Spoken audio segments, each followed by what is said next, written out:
Well, it's always great to have a friend join the podcast, and what better friend than Chris Johnston from Sportsnet and Hockey Night in Canada.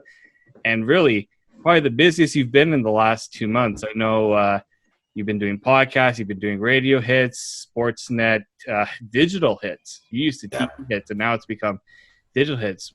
CJ, thanks for jumping on with us. Yeah, it's been welcome though. It's been busy, but it's nice to actually have a little bit of news to chew on after 10 and a half weeks of a lot of speculation. Yeah, I honestly can't count how many days since everything has shut down. It's gone to that point. It's also just remembering what day it is actually, what point of the month we're in. But now we're in a significant point where the NHL has taken a big step based on what everyone's been the reaction to the news. When you hear the NHL, the lead up to this news, I mean, the 24 teams had been speculated for a while. Then it finally came about. How much went into this in terms of the planning? And then when it finally came out, do you feel like the NHL had a little bit of relief knowing that it got a pretty good reception? I'm sure there's some relief because, a lot of work did go into it. Certainly a lot of conversations, considering everything at one point from all 31 teams are in some sort of NCAA type of tournament to, they had a range of possibilities they worked through to returning and finishing the regular season to winding up where they did. I do think, though, after Tuesday's announcement, there's almost a little bit of pressure because it's sort of like inviting everyone to your party, even if we don't have the dates yet for the party. But now you got to deliver on all the details. And I think that's, it's an important step and certainly one that they accept. But there's a ton of things that need to happen and need to be ironed out still before we see them back on the ice. And I think, when you have that kind of announcement, obviously you get that attention, you bring it on yourself. I think that there's some pressure now to deliver and find a way to make this go. Were you kind of surprised that the NHL was one of the first leagues to have a concrete plan set out? When you look at, the MLB season hadn't even started yet. The NBA is in a similar position as the NHL and trying to figure out where they want to go next. Were you kind of surprised that the NHL was able to get something outlined and agreed upon with the players as quickly as it happened? Well, I wouldn't have guessed that at the outset, just because, I think there's some unique aspects to this the other sports don't have to deal with. I mean, just the fact it's a game played on ice, creates some logistical issues for a league now trying to start its season, probably not till August, but in the middle of the summertime. You have athletes in this case that have a very specific skating stride, essentially, that you can't really replicate in other exercise. I know a lot of them have taken to being on their rollerblades to try to stay something like that. Peloton bikes have become pretty popular in NHL circles, but the truth is, until they're back skating in a meaningful way, they can't play. Whereas I do think that there's, exercises that an NBA player can do that can keep him closer to the kind of game shape that he would need. And so given sort of some of those unique aspects of what the NHL was dealing with, I wouldn't have thought they would get it done so quickly. And look at the history here too. I mean, the players and owners in this sport don't have a history getting along, at least on difficult issues. And I think that's really been the key for them. I mean, you see what's happening in baseball. They're basically outwardly warring at this point about how the financial aspect of things are going to work to get their season going. I think from the very beginning, an advantage NHL had is that both the players' union and the league recognized that this was no time to be bickering. It was a time to find solutions together because that's the only way out of it. July 10th, we saw that date thrown up by Elliot Friedman as one that we're basically not going to see training camps open until at least that date. Does that seem like the NHL floating out a date that they think is a manageable one, or how do you think that day works out in trying to get players onto the ice for training camp? Well, I think what happened here is the players themselves have been saying we need a date because there's still a lot of travel issues, specifically with the 6 Canadian-based teams that are going to come back for this playoff tournament. A lot of those teams have players in Europe and in the U.S. And as the rules currently stand, those guys have to travel back into Canada and sit out for 14 days and observe the mandatory quarantine before they can get on the ice. And so I think having it be more vague was not really that helpful for a lot of those guys. I think they're looking for instruction. They're trying to plan the best way that they can manage their way around that quarantine in terms of where it is in their training cycle before training camp. And so I think this ended up being largely a push from the players to get something more concrete. And so you got July 10th. There's a chance maybe the training camp opens July 11th or 12th or 13th. But I think it's fair, unless something radically changes between when we're talking now and then, that's essentially the window. It's going to be July 10th or a couple days thereafter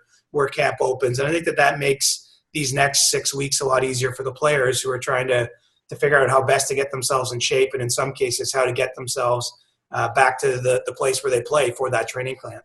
Well, and that's actually the thing I wanted to ask next was, where will this all happen? I mean, we saw the NHL put out hub cities that they're looking into, a couple here in Canada, but most are in the States. And we heard Bill Daly talk about the 2-week quarantine period in Canada and how that impacts the NHL's decision. What do you think is the likelihood that it's all the NHL players, all the teams are going to congregate down south? To me, that seems like where this is headed. And there's still a chance for that to change. I don't have any contacts. I don't have any insight, more than anyone else who watches the news into what the Canadian government feels about this issue. But, I mean, I think it's fair to say that up here north of the border, we've been a little bit more conservative with the way that we've dealt with the coronavirus. Not to get into the politics of it all, but I just think based on the way our federal government has reacted versus the American federal government, I'd say it's more likely Canada's not going to bend its own rules, especially if it appears that it's under any pressure from the NHL. And so when the NHL first started this, I think they wanted to have one of those hub cities in Canada. There's a 73-cent dollar right now, give or take. So there's some reasons for that, where it's beneficial to them because it would cost them a little bit less. And cost certainly is an aspect to be considered here. But, as long as that 14-day quarantine's in place, it just doesn't seem like it's going to happen. So, I can't tell you where those games are going to be, but, 7 of the 10 cities under consideration are based in the U.S. And I think it's very likely we see both of the cities that are chosen to be from that group of 7. Gentlemen, I'll open the floor to you as well. I don't want to take up all of that. Yeah. No, I mean, just to go off of the question that Dave asked, one of the questions I had was, how would it work for training camps? Obviously, there's that 14-day quarantine period, but say, like, would the Leafs congregate in Toronto, or would they go to the hub city, whether it be in Las Vegas, and break off into a rink? Because obviously there's going to be a minimum of, 12 teams per hub city, I'm guessing, the way it works. So how would it work for training camp and then going to the playoffs? Like, would a team start in their home city and then go to the hub city, or how would that work? At this point, it seems that most teams will be in their home city. I think ideally that's the best way to do it because, obviously the teams control those facilities. I think that they can ensure how they're cleaned and really manage that situation because that's a key part of this. But there are a few of these Canadian teams that are at least exploring the possibility of having their training camp somewhere in the U.S. just to eliminate their players having to serve that 14-day quarantine. And so, it's a little too soon to say if any of them will actually do it. I know Vancouver's thought of it. I think the Leafs have at least explored the idea. Could we do this in Buffalo, say? Is there a place that you can have that's nearby where you can maybe ease some of that? Because I think teams are worried about a competitive disadvantage. I mean, if we're going to take the Leafs, their best player, Austin Matthews, is at home in Arizona right now. And he happens to be with their number one goaltender, Frederik Andersen. And so, if those guys have to fly back to Toronto at some point in June and stay off the ice for 14 days while the rest of the league is ramping up that training, especially with some on-ice work, I think the Leafs understandably would be concerned about that. So, it's a little too soon to say how this is going to fall, but certainly the idea here is that everyone is in their home city for training camp, and then you travel on to those hub cities. They'll play 2 exhibition games when they get to the hub city, and then we go right into that tournament. And it's going to be fast and furious. I mean, we haven't seen a final schedule yet in print, but from what I understand, you're going to see back-to-back games and things you wouldn't typically see in the playoffs because obviously once you get to the hub, there's no travel to be worried about. One of the most interesting things to me, I think, was seeing the draft and how that's sort of laid out as a result of this 2014 format. What was something that sort of struck you or what caught you by surprise when you saw the draft format and how it's sort of the blowback based on how these playoffs will shake out? Yeah, I get why they want 15 teams in the format just because that's consistent with what's been done in the past. It's hard to really quibble with that idea. I'm a little surprised they're doing the draft lottery itself before knowing who the other 8 are, before those play-in series are played. And, I understand, look, this is crazy times. There's no normal at this point. I mean, we might see a Masters golf tournament. I want to give those markets something to talk about and focus on. But as a result, this is kind of a weird format. And you could technically have, the odds are not good, but you could technically have the number 1, number 2, and number 3 pick all go to those eight loser teams. And so you're going to have to do another draft in August at some point. It's kind of strange. I probably sound a little more angry than I am. It doesn't really bother me, but I guess I'm a bit surprised that they went down that road, especially because the draft itself isn't going to be held till after the playoffs are done. And so we're not actually having the entry draft till October. There's no reason you have to do the lottery on June 26th. Yeah, and I think that's the main confusion I think people have with the lottery is just, where teams were going to fall. And, if you're one of the top lottery teams, you're not too, I think, concerned about where you sit and all that, because I guess some teams were concerned about what happened in the past where teams have moved up and around. But I think it will work out based on the NHL has probably thought about this extensively, probably more extensively than we've thought of over the last few weeks and months, especially.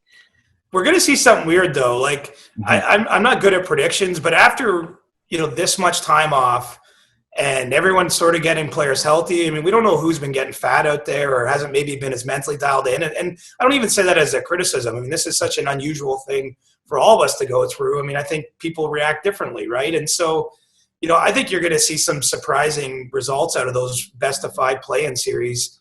I understand why some are mad that Montreal gets to play Pittsburgh, because at this point, I'm not saying Montreal couldn't beat Pittsburgh coming out of this kind of situation, with their goaltending. And so you're going to see some upsets. And then what could happen is the trickle down of that, you could see a team like, say, Pittsburgh, just for argument's sake here, one of the top 10 teams in the league in the regular season could actually win the number 1 pick. So, there's still lots of room for people to get angry and for the internet to have something to set on fire here. So, we're not out of the woods just yet.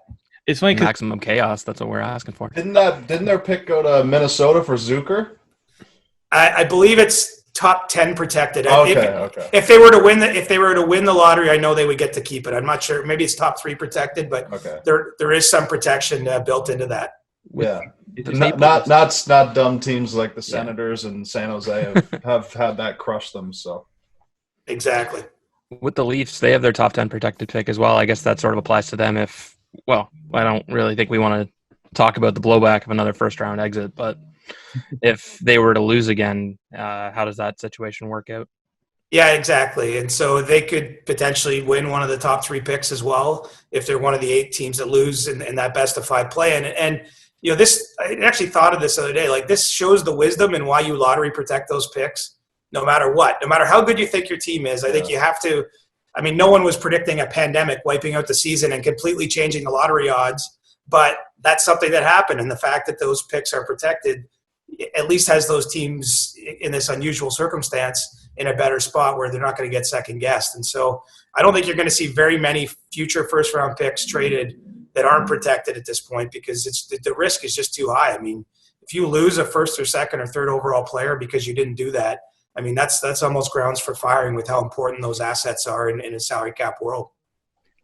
How is the salary cap going to really work out? I know with the playoffs, there is no salary cap. So is this how the NHL is approaching this, and that pretty much the salary cap is gone, and that's why they can do the expanded rosters and everything?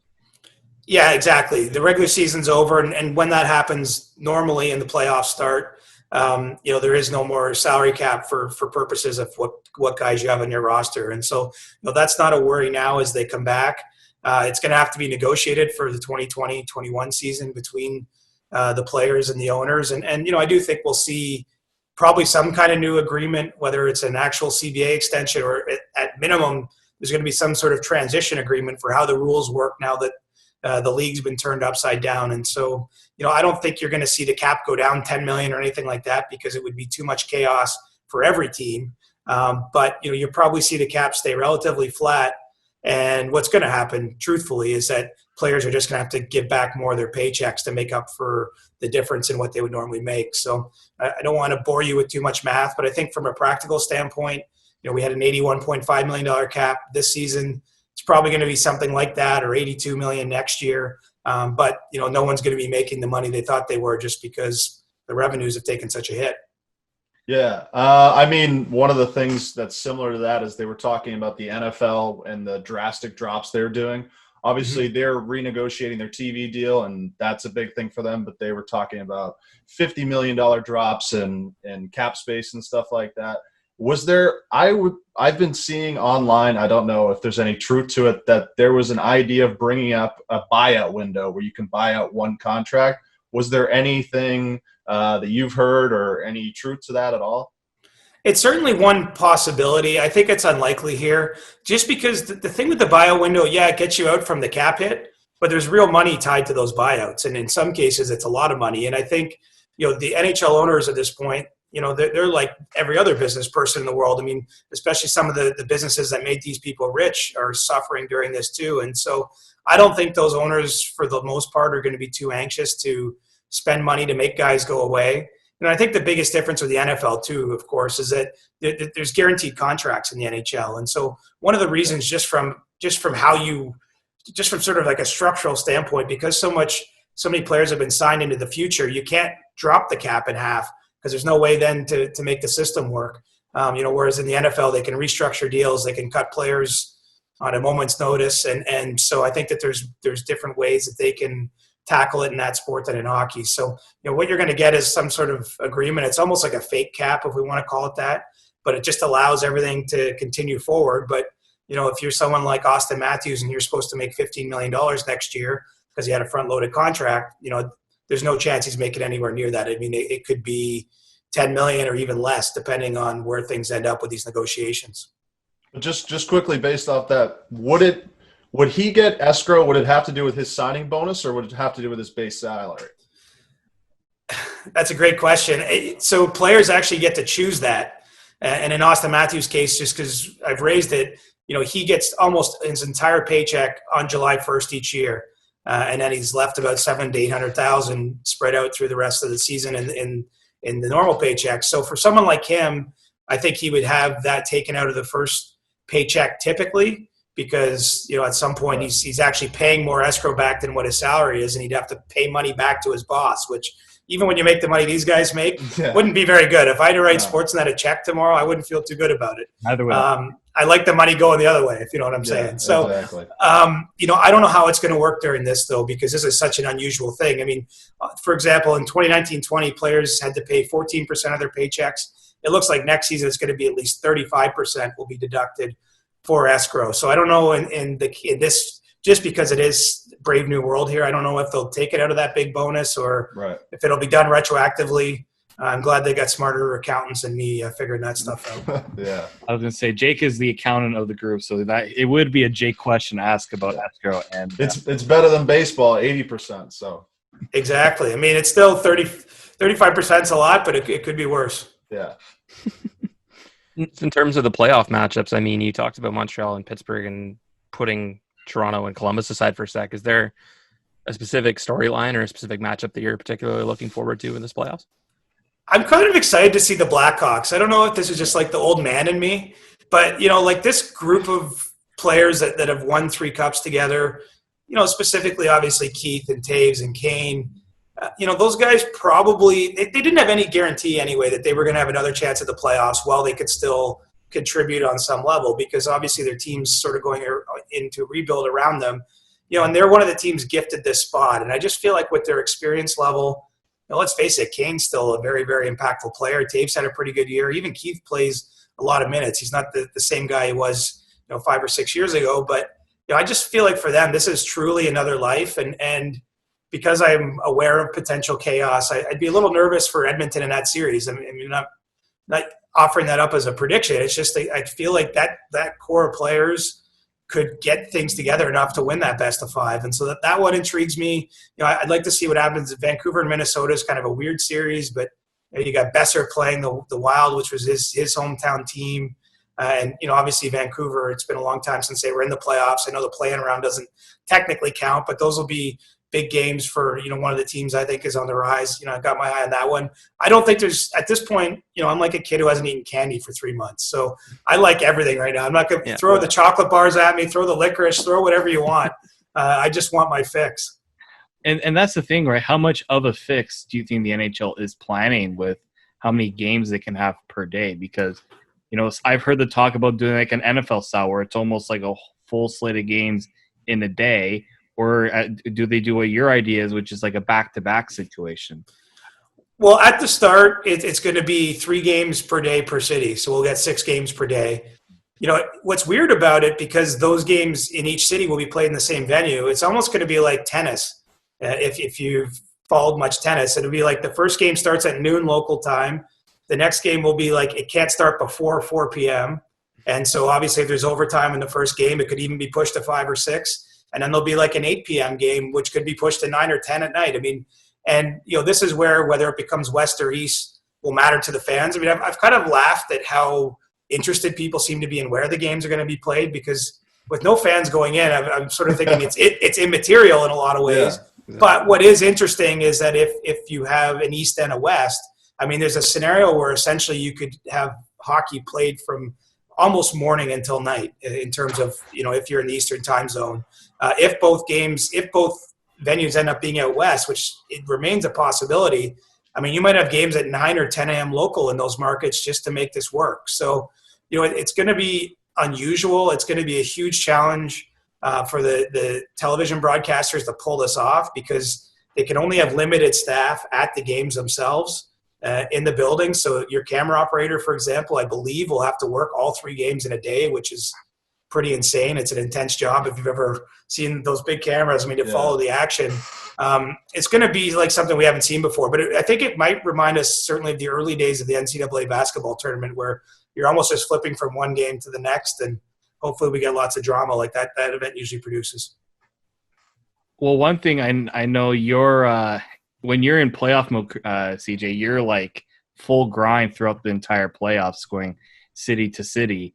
Are you expecting – I know it's a little too early for us to speculate. I don't even know what my job looks like going into the playoffs, but are you kind of predicting maybe you're going to be in one of these sub-cities? Have you thought about this yourself? I've certainly thought about it. I've had a lot of time to sit around and think like the rest of us. I'd love to be there because I think it's a once-in-a-lifetime kind of experience. But, in truth, I don't expect that I'll be there, or really any other reporter will be there, to be honest. I mean, it sounds at this point like we're going to have games called remotely, so you won't even have the play-by-play people in the building. They'll do that from a studio somewhere else. And I just think with how tight they want to keep this, I mean, even these teams are going to have what are difficult decisions. I mean, I don't know if any of you guys are married, but it's almost like finalizing your wedding list. You can only bring 50 people per team into the bubble, and you start doing the math. I mean, most teams are going to be carrying 32 players, that being 28 skaters and 4 goalies. If you have, 6 coaches, what are we up to there? 38 plus trainers, equipment people. You're going to have your GM. I mean, you don't get too far before you're saying to your assistant general manager, you can't come, or somebody like that, which, I think will be weird. Will be weird for those guys. I mean, those guys typically would be at every playoff game their team plays. And so, I think, just because this is so unusual, my guess is you're going to have no reporters in the building. I hope I'm wrong. I hope I get that call one day. I'd gladly go if I had reason to believe it was safe. And I do actually believe if this goes forward that the league will find a way to do it in as safe a possible way as you could pull this kind of event off. But truth be told, I'll probably be sitting, a few feet over here watching every game on TV. Jake, did you have a question? No, it's just to pass a little bit on, but I just wanted to get your opinion on who you think has gotten the worst end of this. Like, I live in New York, obviously, and I just keep hearing the complaints from Rod Brindamore, everyone with the Carolina Hurricanes. They are what I think is they're terrified of the Rangers. And I mean, just being able to live around here and watch them, I kind of think that they are the ones that have gotten the worst deal of it. But obviously you were talking about Edmonton earlier. I just wanted to figure out who you thought got the shortest end of the stick in terms of the higher seeds. It's probably Pittsburgh, just because they had a 95% or whatever chance to be in the playoffs. I mean, they were a playoff team unquestionably, and Montreal had about a 0.5% chance to be in the playoffs. So the fact that they start this on even footing, even though, yes, the Penguins should win that series, I mean, just the fact that they're in the same spot after the seasons they had, obviously no home ice advantage to be gleaned here. I do think that puts them in a difficult position where they're getting kind of jobbed, but, to their credit, they didn't vote against it. I think they saw the greater good here. The only thing I can think about the Hurricanes, because I found it amusing, they're really the only team where you've heard any public complaints. I mean, I know Tampa also voted against, the proposal, the framework when they had the NHLPA executive board vote. But, Alex Killorn, their rep, came out the next day and said, look, we want to play. It's just we liked another format better. I mean, he didn't really add any more to the conversation, if you know what I'm saying. The only thing I can think about the Hurricanes, and I covered them last year in the Eastern Conference Final, this seems to be an organization that thrives on an us against the world kind of vibe. And so I wonder on some level, I mean, I'm sure they're saying what they really feel, but I wonder if Rod Brindamore sees this as a chance to kind of start motivating his team or rallying his players. They're screwing us, because when you look at it, I think they were 11th or 12th overall in the league. I mean, to me, it's hard to argue. Yeah, I mean, the Rangers might have missed the playoffs, but I mean, the way they were coming and there were still, games remaining, I don't feel like their situation really is as bad as some of the other ones. I mean, if the Rangers end up eliminating them in that play-in series, I don't think anyone's going to think that was one of the travesties that came out of this event. So, I just wonder a little bit with the Hurricanes if they're just trying to get a little seize on something and get their guys fired up, because that does seem to be the way that organization thrives. Yeah. Obviously, one of the teams that missed out on the playoffs, the Buffalo Sabres, and I don't want to pile on, obviously, but the big headline today was Jack Eichel coming out verbally saying that he's tired of losing. And we put sort of a clock on Connor McDavid when the Oilers were out of the playoffs, saying if he's not 2 years into the playoffs, if they're not making it, then maybe he's traded. Is there some sort of clock you think that might be put on Jack Eichel at this point, or is he just blowing off some steam? He's blowing off steam, but it's been 11 weeks since he played a game. I mean, it's not the same as when, something emotional happens in a game and then there's microphones in a guy's face 5 minutes later. I mean, I give him credit. I love honesty from our athletes, and hockey seems to be trending a little bit more in that direction after being the safest sport.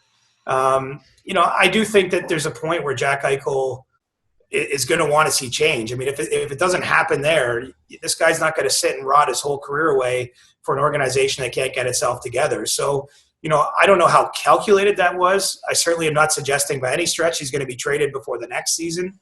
But I do think he's putting pressure on the organization, whether consciously or subconsciously, with those kind of comments. And it should be there. I mean, he's not saying anything any Sabres fan hasn't felt. Mm-hmm. That team's been wandering in the desert for a long time. And, I'm sympathetic. It can be a hard league, but, they've had high picks. Eichel himself, I think, has delivered on the ice in terms of the promise he brought as a second overall pick in 2015. I mean, he clearly had his best year as an NHL player this year, so he's trending in the right direction. But he's played 5 seasons and hasn't even remotely sniffed a playoff game. I mean, he couldn't even get in when they let 24 teams in. So I understand his frustration, and I do think if it doesn't get better there next year in Buffalo, that's going to become a storyline. Yeah, just to kind of go off the thing on Eichel, like you were saying, I don't mean to pile on Buffalo. I got no problem with Buffalo, but it always sounds like we're piling on Buffalo.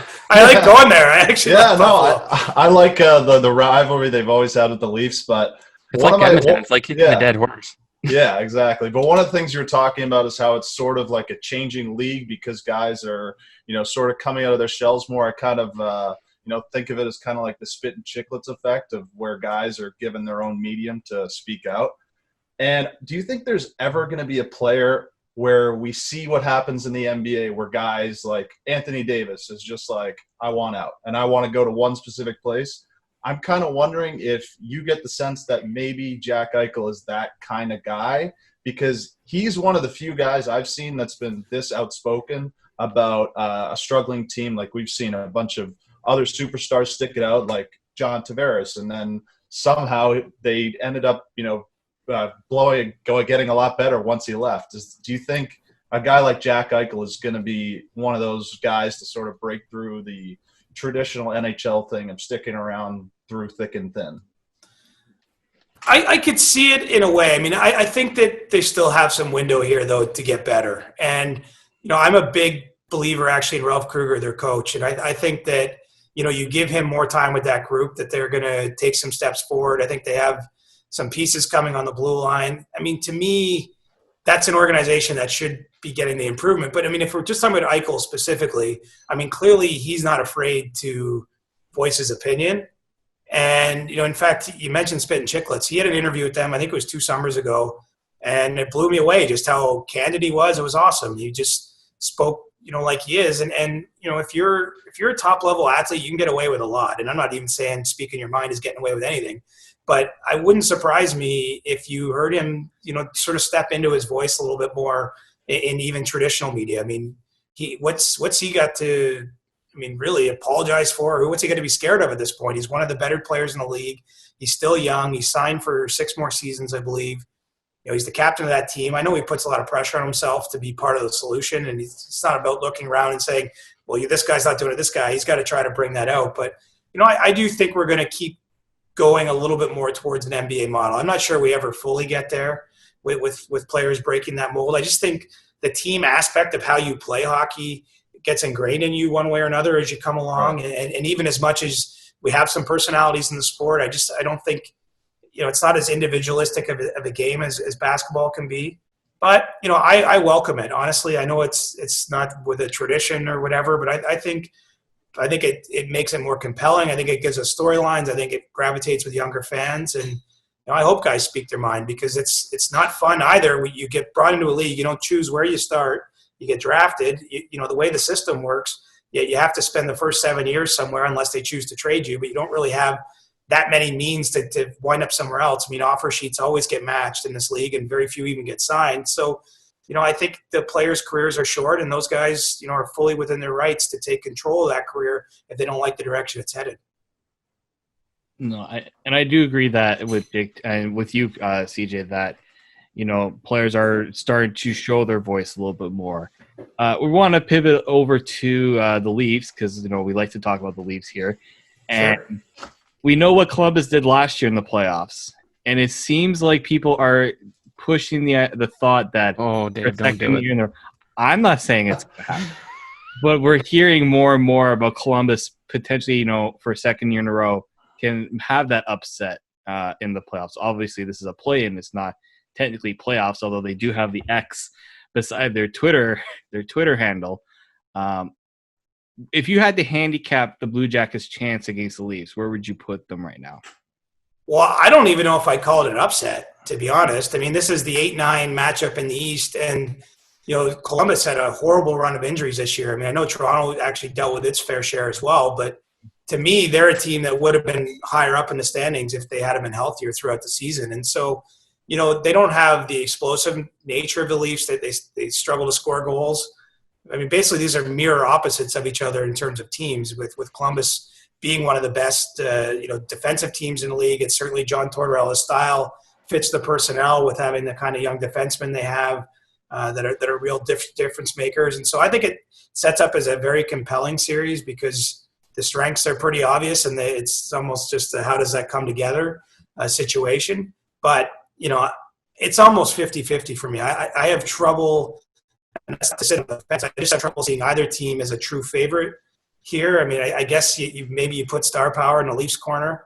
You expect someone like Austin Matthews or Mitch Marner to win them a game, John Tavares, whereas, you don't have quite those difference makers for the Blue Jackets. But, seeing what they did to Tampa last year, I think that Boston series, even though it was 6 games, was probably a little closer, maybe even around the margins than it looked. And so, if they get goaltending, look out. That's going to be a tough first round for the Leafs, or tough play-in series for the Leafs. Well, and that's the thing. You talk about goaltending. I would assume it's going to be Korpisalo. Or Mrzlewskis. And there's. I think you're going to see Elvis. This is a gut feel. This is not any reporting, but I think he had the higher ceiling this year when he played, and you got to make hard decisions. That's one area. So their depth of goaltending was an advantage for them regular season, having 2 goalies that good. But you can only play one, per game, or to start each game in the playoffs. So, they have to make that decision quickly, and they might make the wrong one. When you look at the Leafs, though, and we've had all the time off, the players have had all this time off, who do you think it benefits the most? Do you think it benefits a guy like Frederik Andersen, who's had that workload? He had the injury that kept him out for a little bit, or does it, benefit a guy like Austin Matthews, who we know was dealing with a bit of a nagging wrist injury for part of the year. Like, who do you think this layoff kind of benefits more? I'd say Matthews of any Leaf. I mean, look at the way he started the last 2 seasons. I mean, he was basically 10 goals in 10 games, I think, both of those years or somewhere in that region. He played the most minutes of his career this year through the 70, 71 games the Leafs had. He was getting used in a different way, especially when Sheldon Keith took over. I don't see how this doesn't benefit someone like him to get extra rest. I mean, he's certainly not alone in the league that way, but I think any player that's counted on to play the high-stress minutes, and, I know in Austin's case, like being back in Arizona's, I think, been pretty good for his soul. He's been able to do a little bit more because the restrictions aren't nearly the same there. I think he's played some golf. I know he's been working out. And so, I think from just a Toronto perspective, someone like that, it doesn't get much better. I mean, you also got some guys getting healthy on the team. Muzzin was out injured when this pause hit. Ilya Mikheyev's been out. I don't know for them if it's almost a downside because they've been out so long. I don't know how long, if they're going to have more rust to knock off. But, I think for a young player that's known to start strong after his off seasons, I look out for Austin Matthews when this thing gets going again. And actually also with Sheldon Keith, because he never had a training camp with this group.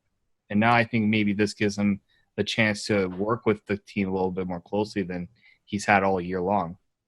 For sure. I mean, he had a morning skate with the Marlies, and he got called after that skate and said, "You're now the coach of the Leafs." He went and got his wife and 2 sons, and they flew to Arizona that day, and he's been coaching the team ever since. I mean, you get a 3-day break at Christmas time, and I know they had a bit of a bye week, but what a whirlwind year it would be if you're in Sheldon Keefe's shoes.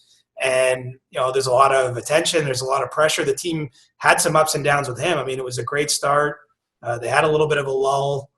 I don't even know where they were when they finished. I mean, I know they'd just gone through California without a win for 3 games, but then they beat Tampa on home ice. The season pauses.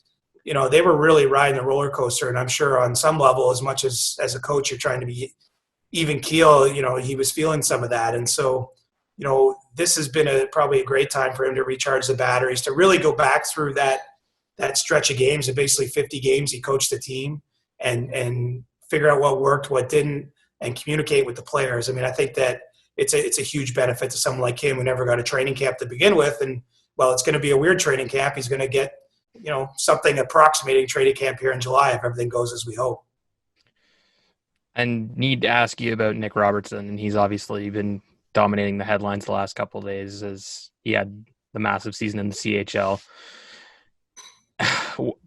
What are the realistic expectations for him? Because obviously the Leafs are going to carry a lot of bodies on their roster, but he's been said that Kyle Dubas has said, that he's probably going to stick with phase 1 and phase 2, and then he'll have to earn his keep there, basically. What is some realistic expectations to look at for him? Well, I think you should expect him to come through those phases and be with the team, in the hub city. I'd be very surprised, just given how driven the guy is. I mean, I've seen his Instagram videos. It didn't look like he was slacking off during the pause. And, coming off the season he had, and honestly, just talking to him a little bit, I mean, really mature guy for someone who's still 18 years old, doesn't turn 19 till September, which is kind of crazy.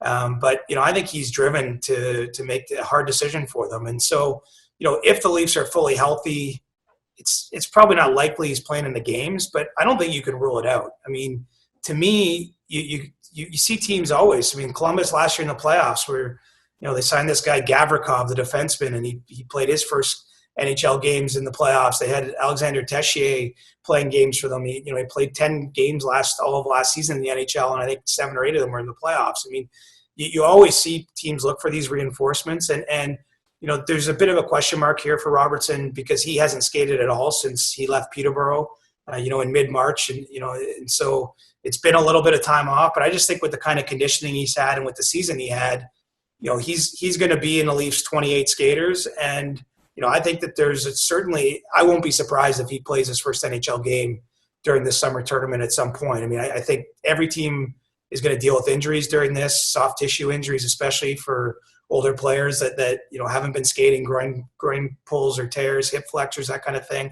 I just think he's one of their better options. I mean, you could make a case, I think, for him over Frederic Gauthier or, Engvall, some of these guys that played on their fourth line this year. I mean, I don't know what the Leafs' plans are specifically, but I don't think anyone should be surprised if he ends up playing for the Maple Leafs this summer. He's just a unique prospect, and I think there's just a hunger there that I know the organization really, really values.